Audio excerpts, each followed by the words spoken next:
এক মা প্রশ্ন করছে, তোরে এতদিন আমি লালন পালন করে বড় করলাম, জীবন যৌবন তোর জন্য শেষ করলাম, আজকে বউ পাইয়ে বউ তোর আপন হয়ে গেল।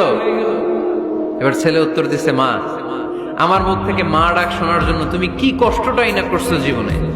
10 মাস আমারে পেটে ধারণ করলা, খাইতে পারো নাই, বমি করছো, খালি ওষুধ খাইছো, তোমার পেট কেটে আমারে বের করা হয়েছে, 2 বছর আমারে দুধ খাওয়াইছো, পেশাব পায়খানা পরিষ্কার করেছো। বয়স যখন 3-4 তখন তোমার আমি মা ডাকছি, এই মা ডাকটা শোনার জন্য তুমি এত কষ্ট করছো। আর আরেকবারের মাইয়া এই ঘরে আইসাই তোমার মা ডাকা শুরু করছে। যেই মেয়েটা তোমারে মা ডাকে সে আমার আপন হবে না কেন মা? ঠিক কিনা? এই মা ডাক শোনার জন্য তুমি এত কষ্ট করলা, আমার লালন পালন করলা, 10 মাস পেটে ধরলা, পেশাব পায়খানা পরিষ্কার করলা, এরপরে মা ডাক শুনতে পারছো। আর আরেকবারের মেয়ে জানা নাই চিনা নাই এসেই তোমার ডাকা শুরু করছে মা। তো যে আমার মারে মা ডাকে তার স্থান তো আমার কলিজায়। ঠিক কিনা?